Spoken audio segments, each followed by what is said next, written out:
মনোবীক্ষণ polyclinic, চিকিৎসার জগতে এক দশক। এখন এখানে সব বিষয়ে ডাক্তারবাবু একসাথে তলায়। ফোন করুন 7477999515 এই নম্বরে। আর কদিন পর বঙ্গে ভালোভাবে প্রবেশ করবে বর্ষা। তার আগেই কিছুদিনের বৃষ্টিতে বেড়েছে সামান্য জলস্তর। পূর্ণ বর্ষার আগে কতটা তৈরি শহর বহরমপুরের ফেরিঘাটগুলি, দেখুন বিস্তারিত। আপনার আনন্দে আমাদের উদযাপন। বিয়ে হোক বা পার্টি, বহরমপুরে এবার luxury banquet hall at golden retreat.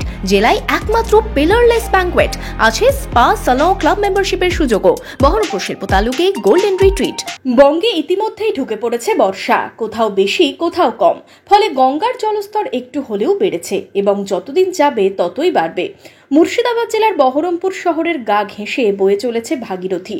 তাই ভাগীরথীর এপার ও ওপার করতে সাধারণ মানুষ নিত্য ব্যবহার করেন নৌকো।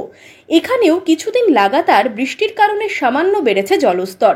ধীরে ধীরে বর্ষার প্রভাব পড়বে এখানেও। এই মতো পরিস্থিতিতে কি কি সতর্কতা অবলম্বন করছেন ঘাট মালিকরা?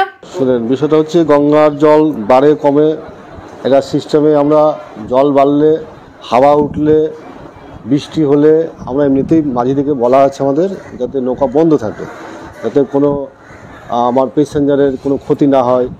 তার জন্য আমাদের নৌকোতে লাইফ জ্যাকেট রাখা আছে, টিউব রাখা আছে।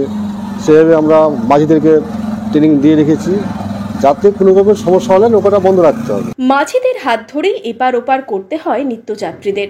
কি কি সতর্কতা নেন মাঝিরা? আমরা সতর্কতা চালাই। আর একটা জিনিস হচ্ছে যে আমাদের লাইফ জ্যাকেট থাকে, লাইফ জ্যাকেট আছে, মানে আর অনেক যত জিনিস আছে জ্যাকেটে, মানে ওই সেফটি আমরা কি চালাই আর কি। ঝড় বৃষ্টি হলে আমাদের একদম নৌকা বন্ধ চলে না। ঝড় বৃষ্টি হলে একদম জোরে বৃষ্টি হলে নৌকা বন্ধ, প্লাস ঝড় হলেও একদম নৌকা বন্ধ।